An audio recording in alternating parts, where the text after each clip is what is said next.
Good evening, traders. This is your professor here, and today we're going to be discussing how to trade a choppy market. Now, I was on vacation for some time, and I know the content kind of slowed, but I'm back at it again, and I'll be moving forward with a lot of content. So if you guys like this video, please don't be afraid to press the like and subscribe button because we'll be sharing a lot of content going forward. Now, trading in a chop market can be either your best friend or your worst nightmare because a chop market leads to a lot of frustration. You know, you have a play and you constantly see it go down, up, down, up. And there's many ways to be trading in a chop market. Personally, I like to hold things a little bit longer and not be really forced in the noise. I have an account management process to ensure that I trade well under my risk and I manage my account. But the things you must realize is that in order to effectively trade a chop market really well, you must first know or identify or be able to identify when there would indeed be a chop market. Now, there's three ways you can figure this out. Now, the first way and the steps are that first thing you must know when it comes to trading a chop market is you have to understand the overall economics, right? So this week we had identified that it will be a chop market because there isn't any catalyst out there. We don't see much happening here, and the economic details that are happening this week are very minimal and not impact worthy. I mentioned this in my morning call to my team that this is not the time for small accounts. And if you are trading a small account, which you can make some decent profit off of, you want to be very picky with your plays. Okay, so that's one thing. For people that are scalpers, these type of markets can definitely work for you. However, you're going to be taking profit at 10-15%. And ideally, when it comes to trading options in terms of my strategy, I like to hold longer because 15% based on the type of capital I like to trade at doesn't really work for me. So if I was to trade a large amount of capital and do that, then it definitely can work, but that just leads to an additional risk that I don't really like and it's not really my style. So that's number one, is know your economics. And when it comes to knowing your economics, you must also know what's happening going forward, because we do know that there's an interest rate announcement happening next week. So that's where the move is going to happen. And this week, not so much. Now, the second thing that you must do in order to be well aware of a choppy market is, and this goes without saying, is be prepared well in advance. Okay, preparation is key. And if you don't have your levels, or if you don't have your setup, your watch list or anything in play, then you're always going to be stuck in that problem. What I do every morning is that we give our STX model numbers and we provide a market sentiment so that our team knows exactly what's happening in the market and what my analysis is. So that's another thing. It's very important to be well prepared in advance, and I'm usually up 4 to 5 hours before market open in order to stay ahead of the game.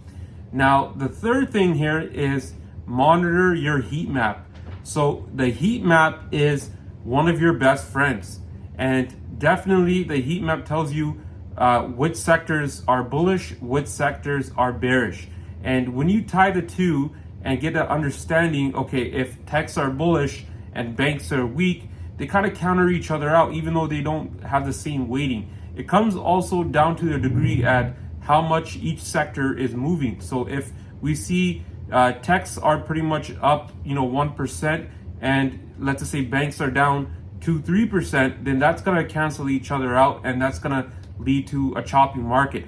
When you see your heat map mixed, where you see Tesla up 0.5%, Apple down 1%, Google up 0.65%, and so forth, when you see a mixture across the board, that will give you an idea that this is in fact going to be a chop market as well. So it's very important to keep that in mind. Now, in today's video, besides sharing all that information, I also want to discuss how I do it in terms of the STX model that we use continuously. Now, just to reiterate things for people that are watching this video this first time, I have a model in terms of a model that gives me the numbers in terms of what levels can work. Now, these are just not any ordinary levels. These levels are derived from my analysis when it comes through analyzing option premiums. I look at option premiums from the daily expiration, a week out, and a month out to get an idea of where the inflection points are going to be in those specific option premiums. Okay, so this is vital to understand. And once I derive those key inflection points, I use those numbers to input it into the key levels in SPX or any other stock or anything that we're looking to trade.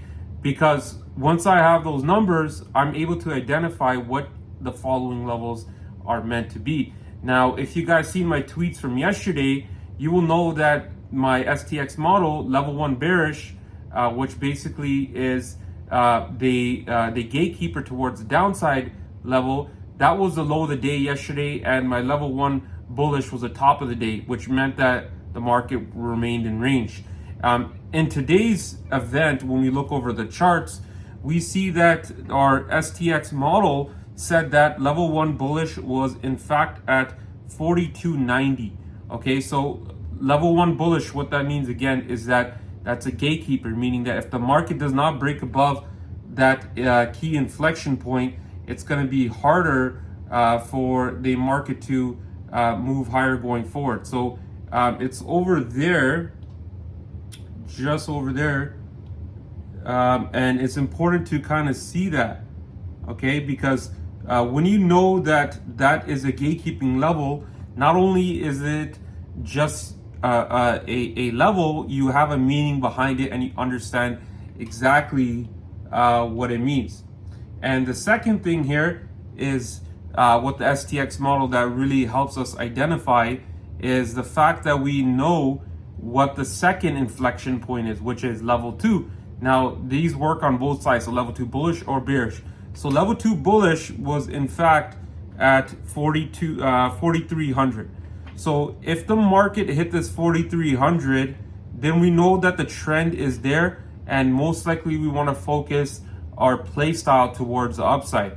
Doesn't necessarily mean we buy it at the top side. We wait for the premiums to cool down, and we trade to a opportunity to work back towards the upside. And eventually, level 3 is basically the top level, the top ceiling that we see for the day.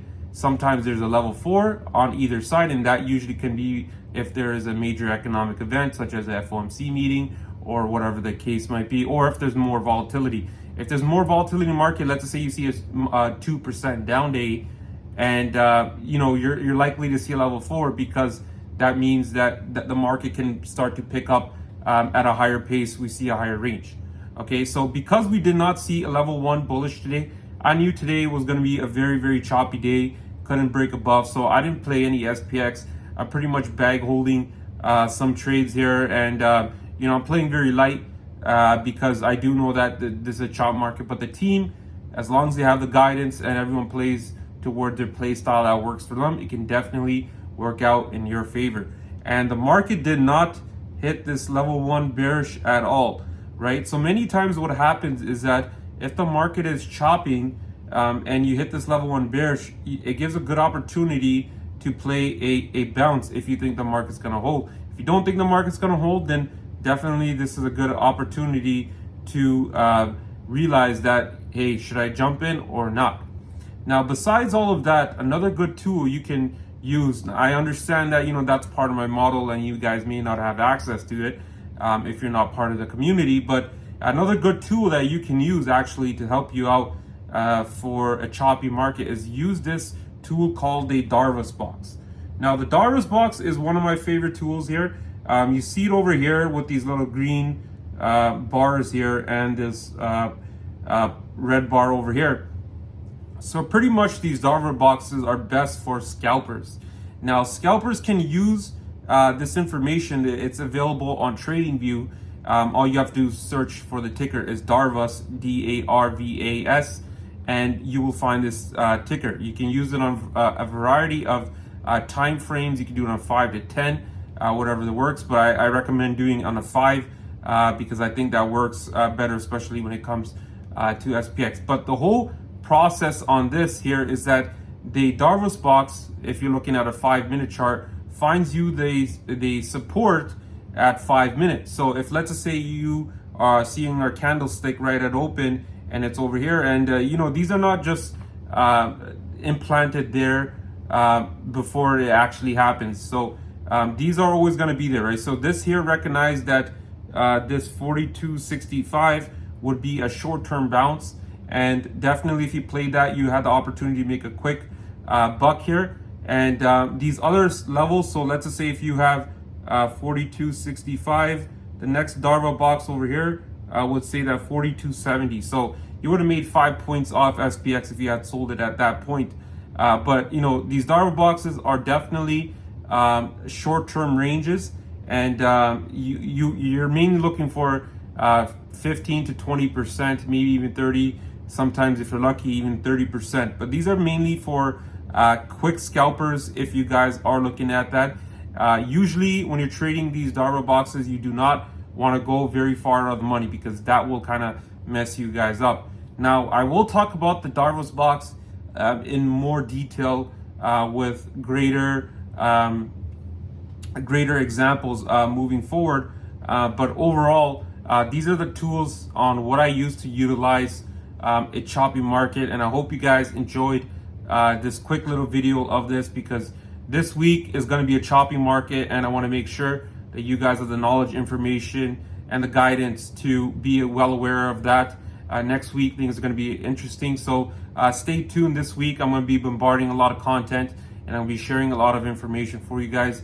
So I do appreciate the like and the subscribe. I'll see you guys in the next one, and our Discord is free and available if you guys want some of the guidance. I do give a morning market update, so check the link in the bio for that. If you guys want my private mentorship, where I give you my personal trades, my market analysis, high level detail, and I also teach, then definitely check out our website, links in the bio, and you guys can sign up. So thank you guys for tuning in. I'll see you guys in the next one, and let's get that money.